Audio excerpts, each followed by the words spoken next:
Hey guys, Alan from Hack Gadgets here. We have a store in town called Excess Cargo. They very often have manufactured, reconditioned equipment. This is one of them. This is a Black & Decker two-slice toaster. And so this has actually been, well, you can see the sticker on the top that's been opened here. So this basically says factory serviced. And this was actually in the back of the store. So this was returned by somebody. Apparently one of the toast locations doesn't heat up. So they sell items that are defective or whatever in the back of the store for next to nothing. I think this toaster was initially sold as, you know, 25 bucks or so. And you could see that they stick a sticker on it for like half price. You know, nobody wanted it for that. And eventually it went down to, it's like $1 or $2. So I figured, well, I might as well pick this up. And at least we can take a look inside and see how this thing works. And possibly, if it's not a broken heating element, we could potentially even fix the thing. So let's take it over to the bench and crack it open and see what's inside here.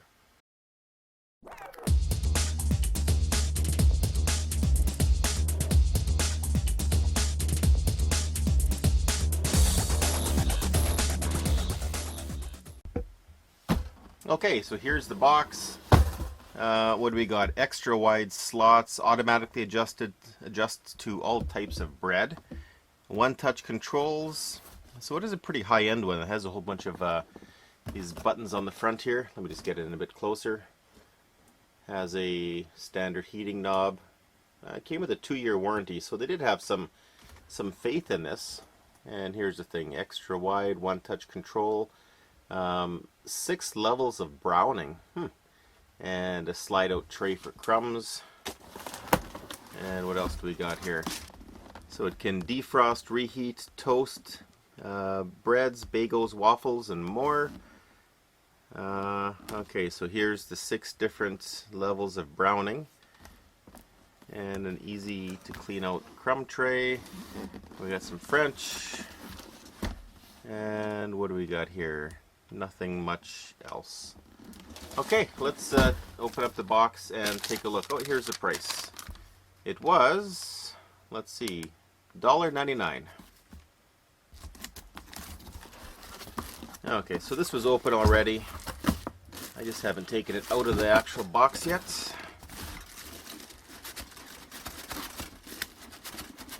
So it's packaged quite well.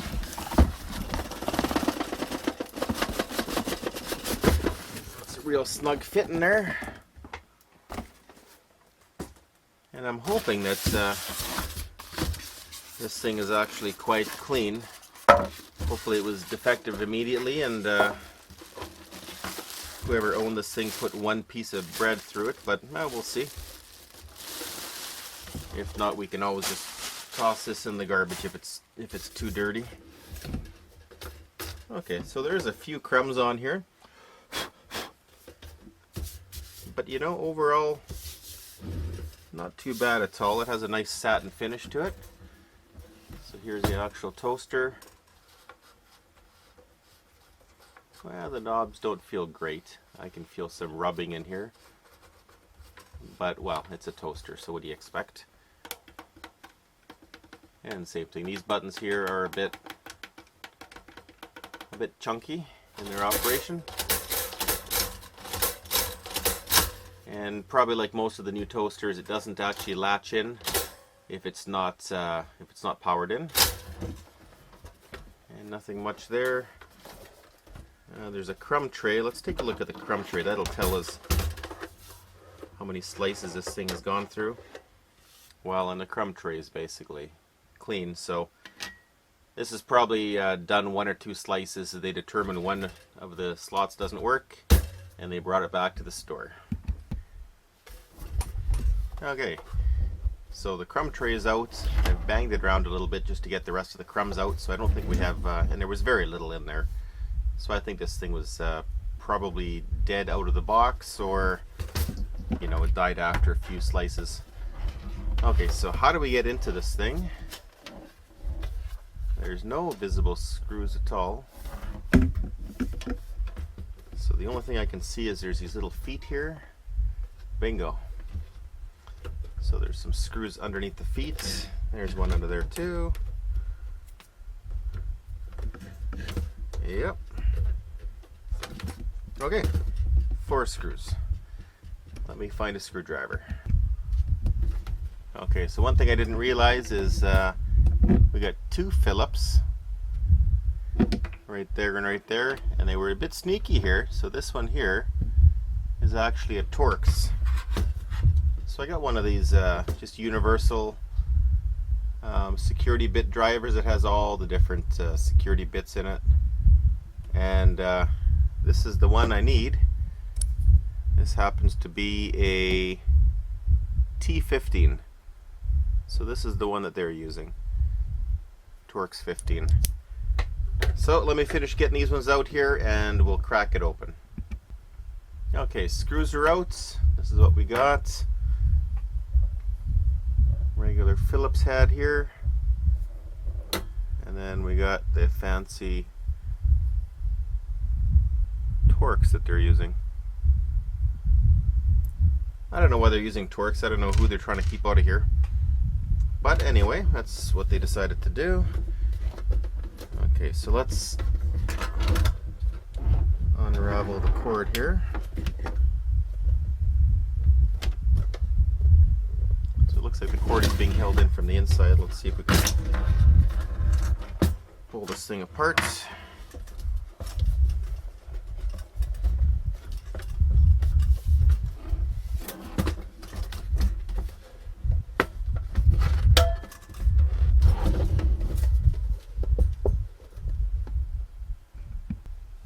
Okay, so a little bit of prying got the bottom off, and it looks like it's still connected to this lever here, and I'm actually quite surprised to see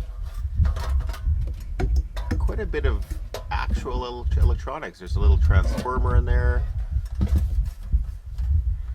and I can see there's an entire circuit board in there. But the one thing I just remembered is I didn't actually give it a test to see which of the 2 slots is bad, if any. Who knows, maybe this thing was even returned without a problem. But I'm gonna just pop this back, or sorry, the bottom back on, and I'm just gonna give it a heat test to see which side doesn't work. Okay, so I got this thing plugged in, and man, the cord is short on this thing. It could be another foot longer. And I have a meter here. So this meter has 2 probes on it. So we have a T1 and T2. Let me just see here. Yes, I can determine what those are. Okay, so T1 is on the right, and so the right one here refers to the bottom number. The left one over here refers to the top number. And let me just double check that. So if I squeeze this one with my fingers, the bottom one should go up. Yes, it does. Okay, so I'm going to put one of these in the upper and one of these in the lower, and we'll just see which one heats up. I'm just going to put it in a way that it's not actually touching 110. Okay, so the thermocouples have been taped in place so that they're not actually going to be touching anything live. The upper one here is T1, which is the lower number here. I'm going to activate this and let's see what happens. Okay, so right now we're on the upper number here. I'm not sure exactly what that one is. And we can watch the temperatures rise. Okay, so they're both rising actually quite well. I'm thinking this thing is working.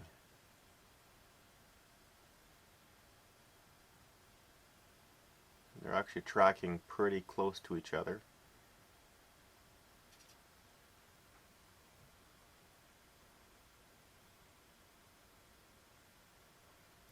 So T2, which is the lower one, is a little bit hotter. It's about 4 degrees hotter usually. Now that just might happen to be with the location of the actual sensor itself, and I can see some of them are glowing red hot now. I'm just going to stick my head in there and see if I can see some that aren't glowing red hot.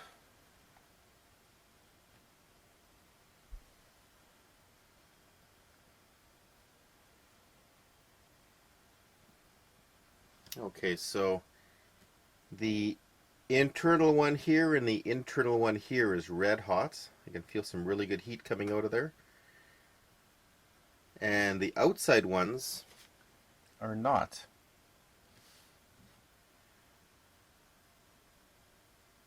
Just going to let it run for a bit longer and see what we get. But I'm thinking that's the problem. I think the outer circuit is dead.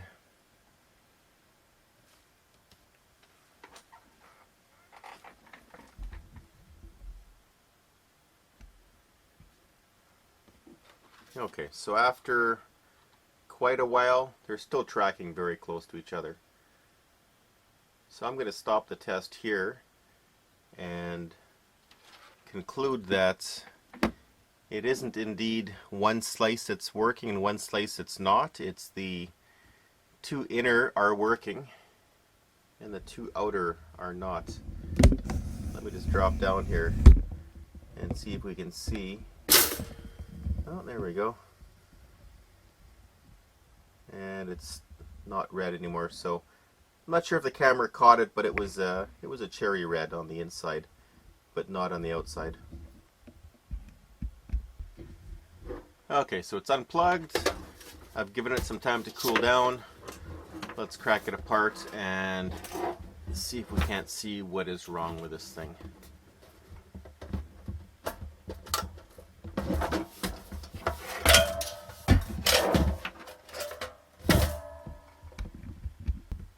Okay, so I've taken it apart to this stage. This lever here basically had to pop off. That was being put through the front tab here. And then with a little bit of prying, the top of this basically popped off. And it's just connected with these 4 wires over to the circuit board here. We'll take a closer look at the circuit board after. And here, this here is the latching mechanism. Let me get a bit closer there.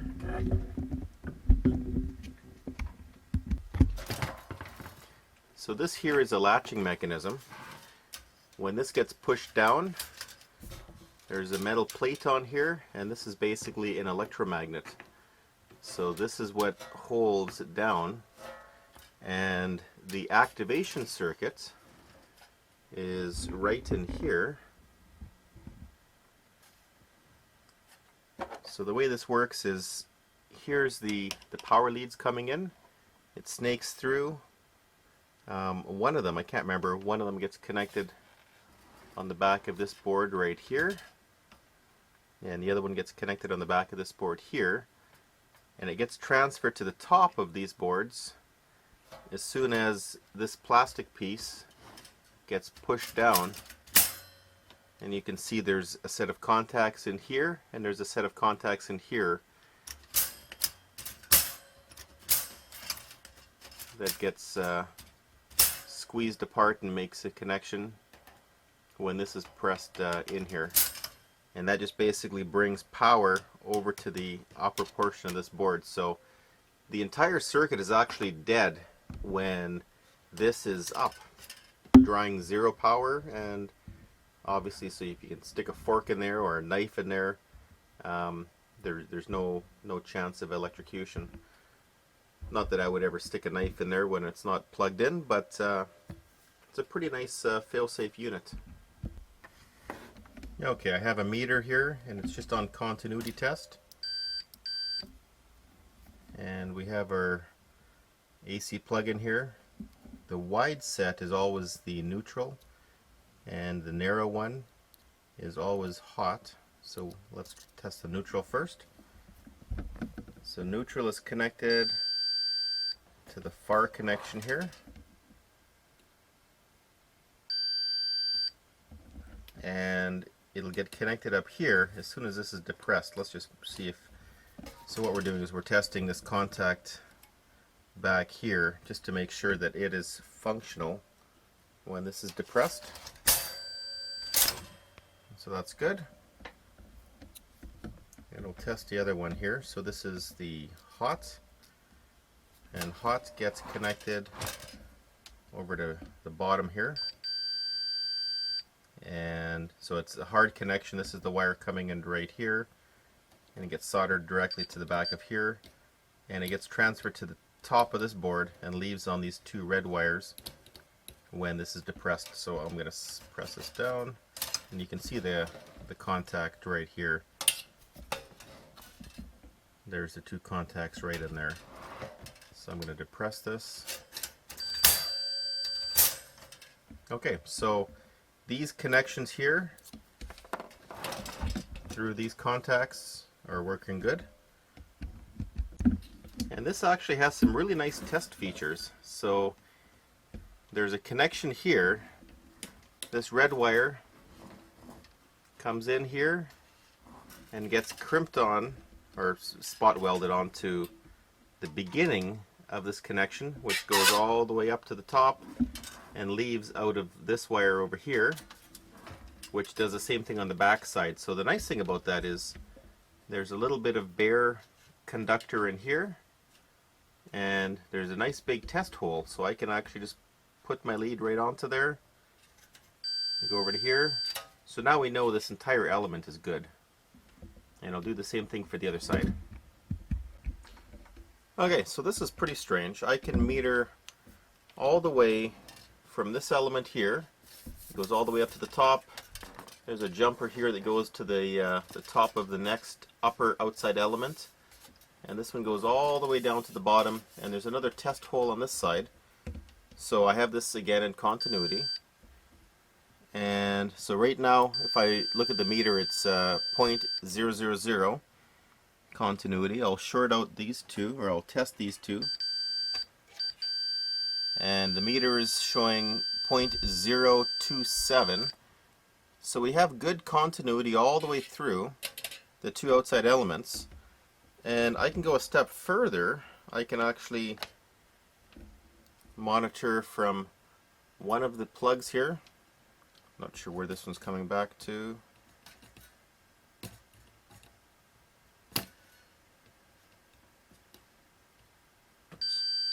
Okay, so that's coming back down to the lower portion here. So if this is pressed down, I get it up here and I get 0.000. And the other one here, I can come over, it comes down to this side. When I press this down, 0.000. So this is making a good connection here. Now we can see maybe under load, maybe that breaks down, but so far, you know, this is looking good. And I can meter through both of these guys. So I'm metering here. Let me meter to the other side, and I can see that 0.027. So I can see these outside windings here, or outside heating elements. Okay, so I've done some checking here, and I actually drew out the circuit. So we can go over the circuit here in a second. But this meter actually threw me for a little bit of a curveball. It's a fluke meter, but it doesn't work like the newer flukes do. And that's what I was expecting, so I was actually reading this a bit wrong. On my other fluke meter, if it's in the ohms mode, or sorry, the continuity mode, you know, you get the nice continuity buzzer.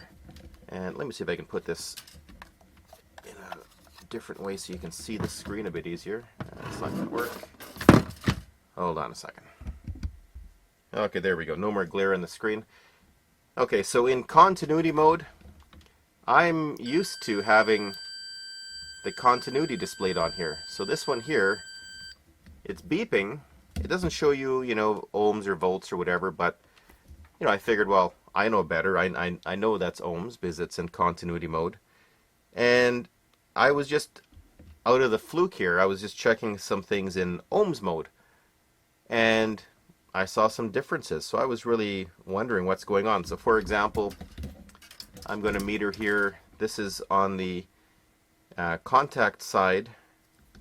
So not the line side, but the contact side of the switches here. I'm going to meter, let's say, over to here. And so this should be a pretty low resistance. So it's showing me 0.027.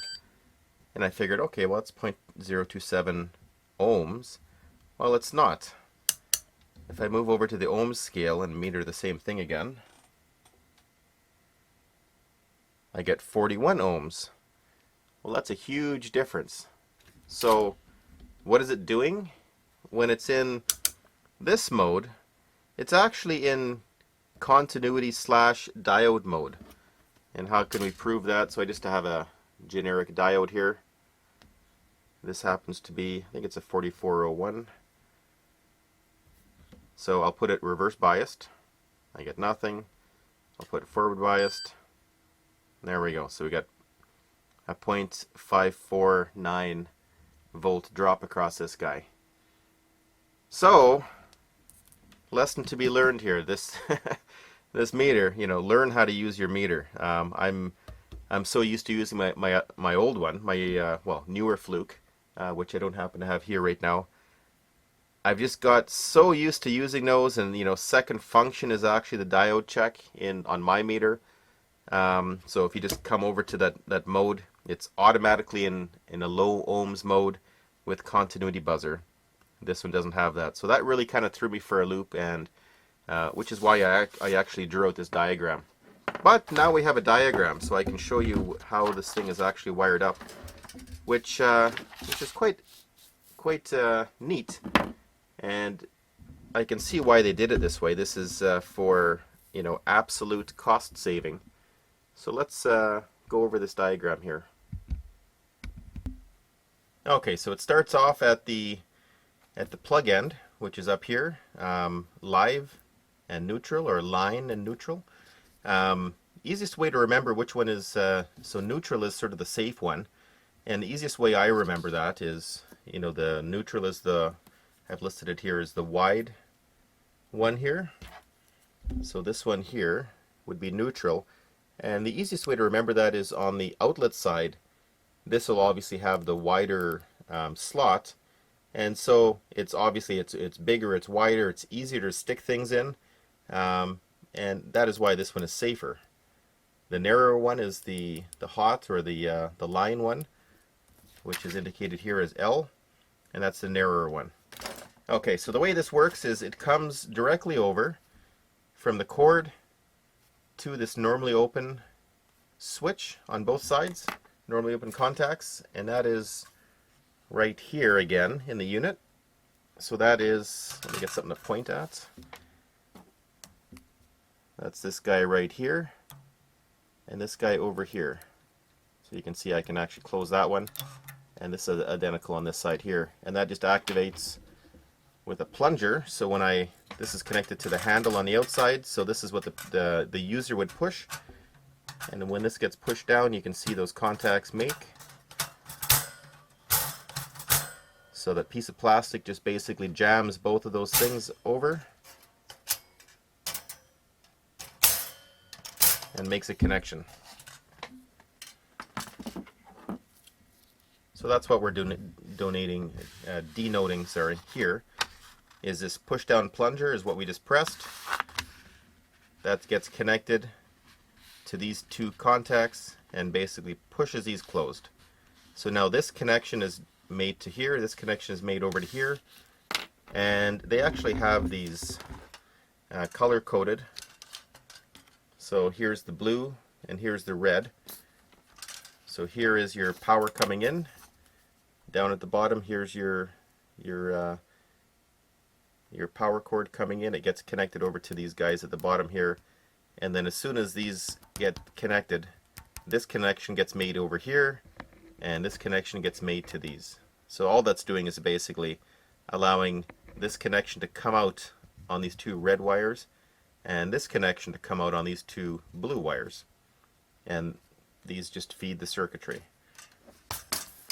So we can see what they do here.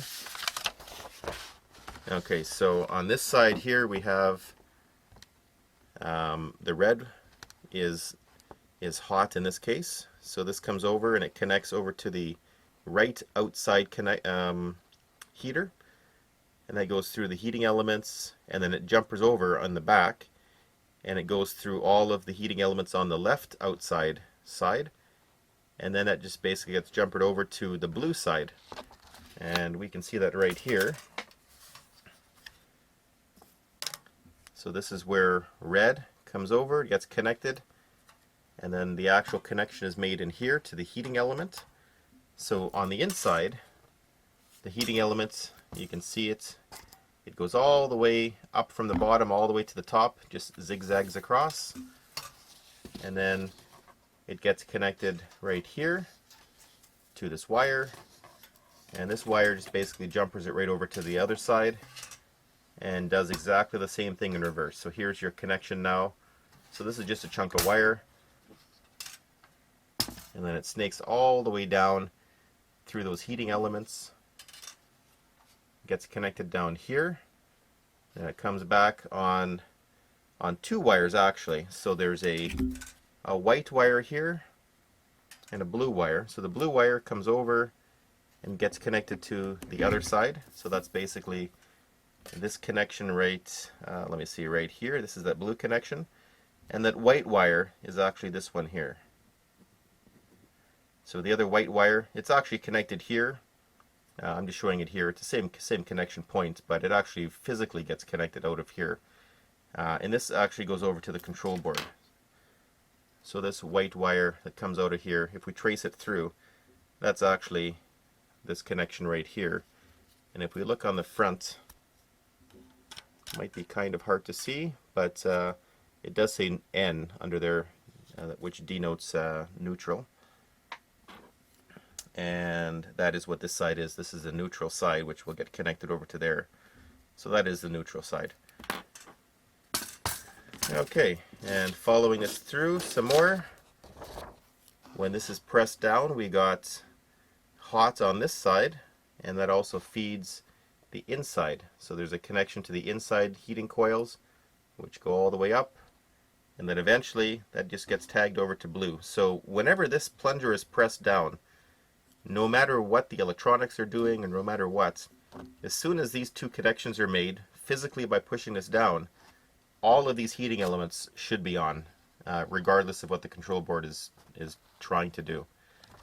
Okay, so back to the control board. It's actually quite interesting. So the control board is connected to this hard neutral here when this is pressed down, and it's actually getting a tap off of the center heating element. So this connection here is actually a tap connection, which feeds over to the control board. So that's power for this control board. And we can see that, hopefully. It's a little dark. I'm going to try to angle it so you get some light in there, and I'll try to point at it.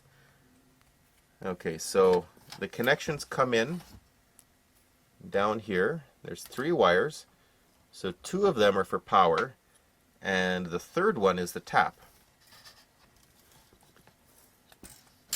Okay, so way at the bottom, we can see these 2 that look identical. Those are the power connections, and then the one with the ring here, right, am I pointing at it? Yes. Right here. It's actually just sandwiched between, so this layer here is basically a high temperature material, which is an insulator, so there's nothing conducts through this. And so they've just jammed a rivet through there. And on the opposite side of the rivet, you can see, I'm going to try to point to it without breaking anything. Right down here, that's the opposite side of that rivet. So on the opposite side of this, it's actually squeezing one of those wires. And on this side, they've actually connected a wire to it. And that wire comes out. And that wire is the second wire here. And that one comes through, and this one is labeled as L27. 12V.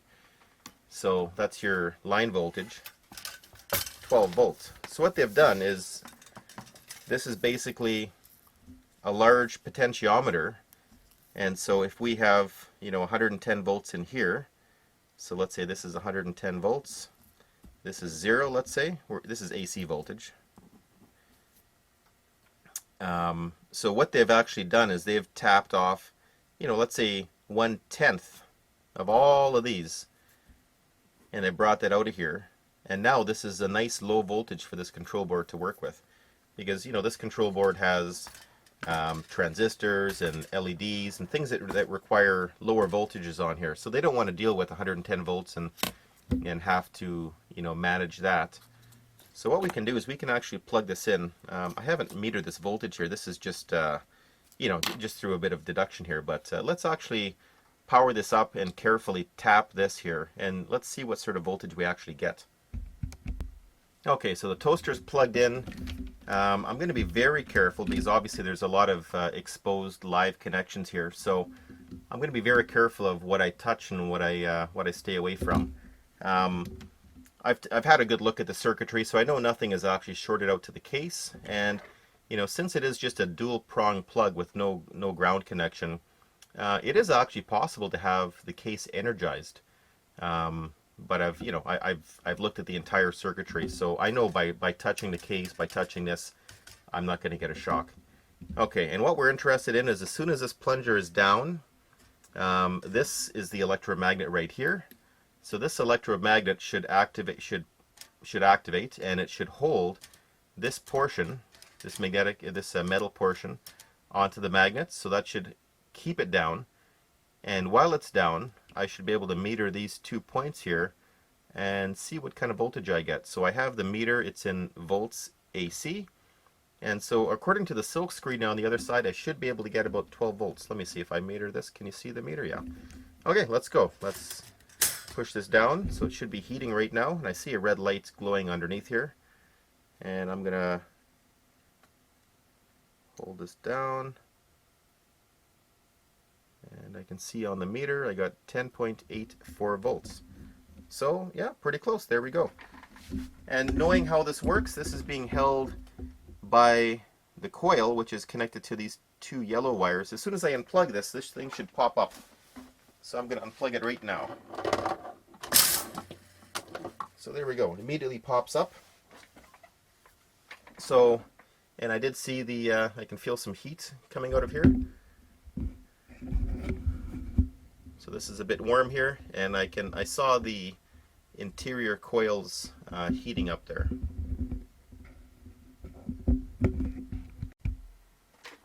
Okay, so I grabbed a quick look at the manual here. So this is just the manual off of the Black & Decker website for this toaster, and just curious what these 4 buttons were here. And so this isn't even what I have on the front of mine. So this is what it should be, these 4 symbols. So on the front of mine, I have, looks like a snowflake, and looks like, I don't even know, a couple squiggles, and then blank and blank. So, like, come on. And then I have, a dial which has some numbers on it. That makes some sense to me. And so what it's supposed to have is a circle with a line through it. This thing here, that there, and that there. So these 2 I have. So what does it actually mean? So cancel. That one maybe I could figure out. So you push that one, it'll just cancel the whatever you're doing. Then there's a bagel button. So okay, maybe I could remember what that was after. And then there's a frozen button for things like, Pillsbury, what are they called, toaster strudels, that sort of thing. And then there's a reheat button. Not exactly sure what the reheat button is reheating in a toaster, but anyway, so that one is the reheat button. And these are optional buttons, so you can press whatever you want here in addition to playing with the dial. And oh, actually, what does it say here? Reheat. It doesn't say anything more. Reheat button. So after we've seen the electronics on here, we have power that comes in to control this. We have two wires that leave here, and all these two wires are doing is just basically activating this electromagnet, which keeps the thing held down for however long it wants. And we have these buttons here, and the interesting thing is there's actually better instructions on the buttons themselves telling you what they do than on the actual front of the display itself. So here it says cancel. That one says postpone. So okay, that one's pretty crappy. Then we have a defrost and a reheat button. So defrost is the frozen one. So I guess they've come out with a different naming convention over time. But all this board does is just adjust how long the thing stays down for. There's no temperature sensors in this entire thing, so it's not detecting anything. So all they really need is just a big button or a big dial here that tells you how long do you want it for, because that's all this is doing. In addition to the dial, these buttons here will just keep things on a bit longer. So I don't know. I guess it adds features and maybe convenience, but my old way of thinking is if I'm heating up something that needs longer, I'll just crank it up to whatever this thing goes up to. I'll crank it. It goes up to 6. So I would crank it up to 6 and go, okay, so my frozen waffles will need probably 6 to come out nicely, and my piece of defrosted white bread will probably take a 2 or a 3. Anyway, that's my simplistic way of thinking. I guess they've added some buttons for some bells and whistles here. Okay, so back to troubleshooting. So now that the meter is actually doing what we expect it to do in the ohms mode, and now that we have a diagram, let's just take a look here. So we know it's the outside heating elements that are acting up. So we can get rid of most of the circuitry here.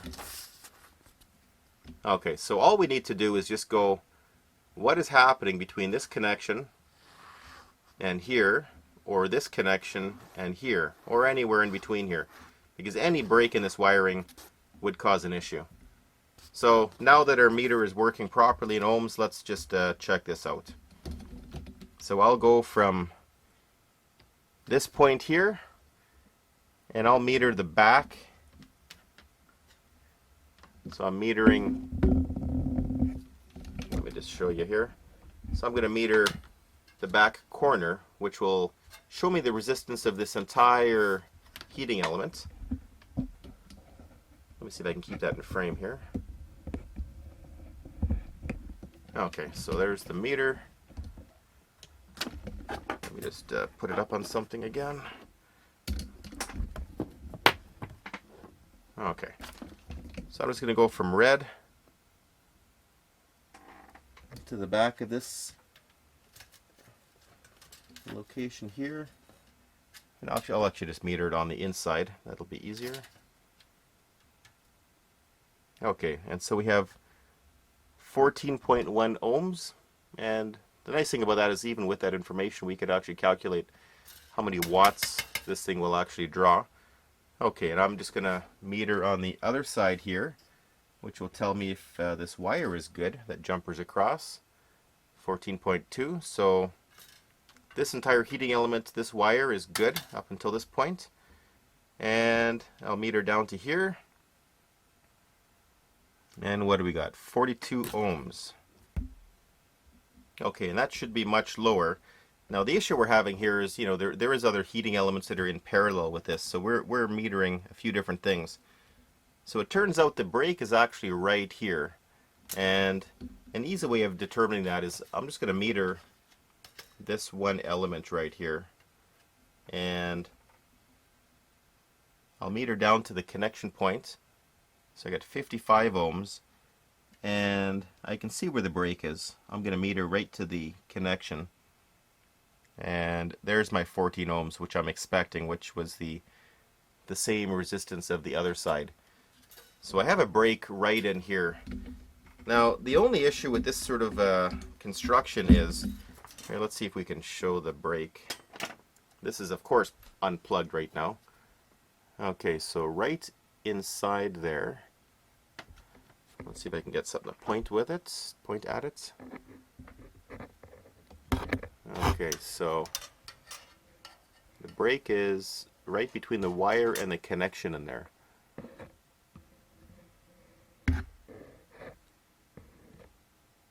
And the issue with this type of construction is, since it's a heating element, you can't solder it. Because solder actually has, you know, a fairly low melting point. So you have to actually either spot weld the thing or crimp it. So I'm going to try to take this side panel apart here and see if we can't get a good crimp on there. Well, they've really made this thing into what I would call a very hard to service item. So as you can see, I've taken a lot of this apart. This is actually a one-piece folded construction here of metal, and then they have these little tabs here on the sides which basically poke through and fold over, and everything is just sort of held in place. These little tabs here fold down to accept the board, and same thing on this side here. They have all these little tabs here that hold everything in place. Now, you know, normally that I don't think the factory would do anything of this nature to get into those boards. But what I'm going to do is I'm going to bend down this side here just so I can access the bottom of that board. And the only reason I'm obviously going to this extent is because, you know, without doing this, this thing is going to go in the garbage anyway. So it's either it can be fixed and, you know, possibly used again, or it can't be, and that's $2 down the drain. Okay, so the side has been folded over, and we can now see quite easily how this thing failed. So what we have is, we have the wire that failed. It's sitting right here, and you can see that it actually went over, and it was wrapped around this connection point quite a few times, and then actually folded over here. So it actually broke, is the issue there. So I'm not sure if there's enough wire to deal with to repair anything there. On the inside you can see there is some slack down there, so I'll give it a try, but well, it's looking like this might be a goner. And here on this side you can actually see this is the connection point that they made for the wires. So it looks like there's a crimp inside here, and then they've actually welded this connection on. And the upper connection here, this is actually, this heat shrink was, this insulation tubing was placed over the connection here. And this is the insulator block, so it doesn't touch the metal. And you can also see how they have, how they have welded these two pieces together here. There's a welded connection right there.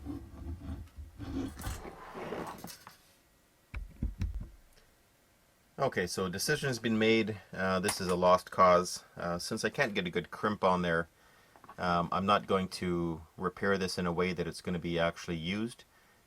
What I want to do though is just see that it is functional. So what I've done is I've actually tightly wrapped some copper on there, just some this is, I think, 22 gauge solid copper wire, and so that should hold the, and I'm assuming this is probably nichrome wire, so that should hold the nichrome wire to this contact, just so we can test and see if this thing works. And you know, if this thing was an antique or something, or you know, just going to be getting some occasional use, you know, maybe that would be a fix for a little bit. But you know, this is a toaster oven. It's going to be used by all members of the family if it is in service. So and it'll get lots of use. So you know, I wouldn't trust this thing for you know, heavy duty use in the house. So this thing will be tested and then thrown away. Okay, so this thing is non-fixable. It's impossible to get these things jammed into the bottom properly, rebend this corner to make everything fits, and all of these things are basically, you know, sort of lying into these different notches. So this internal carrier fell out of this bottom notch down here, and it's just a big puzzle to get back together, you know, without a factory behind you. So the way it sits, nothing is shorting out. It's quite precarious, so I just want to just test it, just to see if that element heats up. So I'm going to plug it in, and I have this thing put in such a way, this is rebolted down so that it should make a connection here when I plug it in, or push it down. Okay, and it did. I see a light that's on in the bottom here. So there's a light on down here. And if all goes well, we should have toasty elements. I'm just going to turn the lights off a little bit here.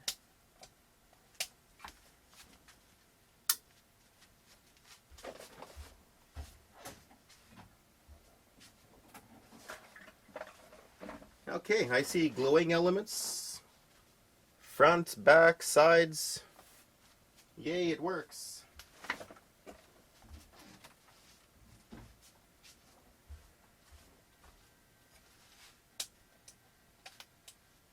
And we'll let this thing pop its last time,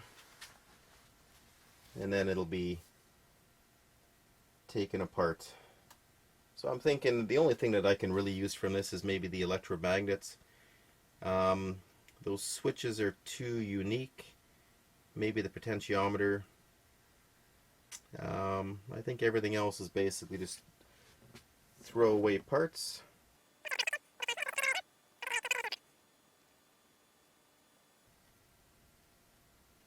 Okay, I'm getting impatient, so I'm going to carefully, without electrocuting myself, push the button here. There we go. That's the cancel button. Okay, unplugged for the last time. For more information, go to hackedgadgets.com.